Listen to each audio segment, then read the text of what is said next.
Wilmington. Last week, in response to the violence that resulted in a 6-year-old being shot in Wilmington, I asserted that the crime was perpetrated by cowards who are using weapons instead of words to resolve conflict.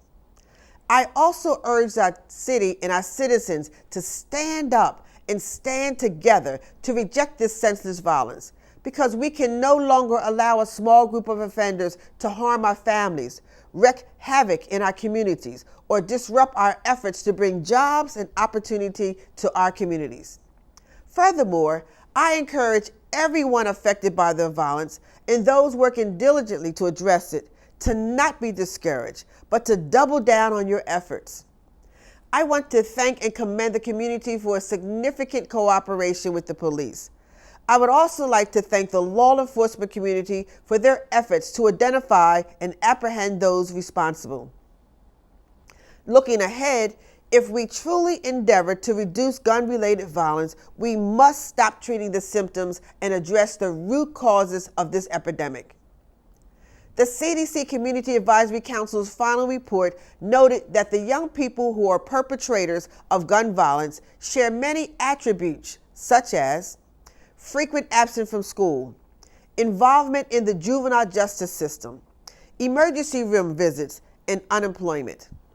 The report recommends early identification and more upstream wraparound services be provided for those individuals who are at the highest risk for engaging in gun-related violence.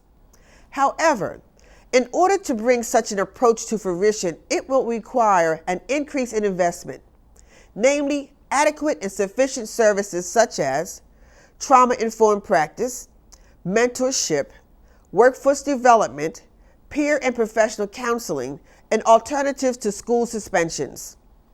Effective and efficient programs and services can and should only be implemented or delivered with proper resources. This may require the redistribution and allocation of the limited resources currently available at the state, county, and local levels of government. This epidemic does not discriminate based on race, cultural, gender, economic, religion, or education. As such, it requires a collective call to action, addressing the youth service delivery gap, public policy issues, and lack of resources, as outlined in the CDC Community Advisory Council's final report, would guarantee that youth at risk of offending would receive the needed support services, resulting in positive youth development, healthier choices, and a better quality of life. I'm Hanifa Shabazz, your president of Wilmington City Council. Have a great week, Wilmington.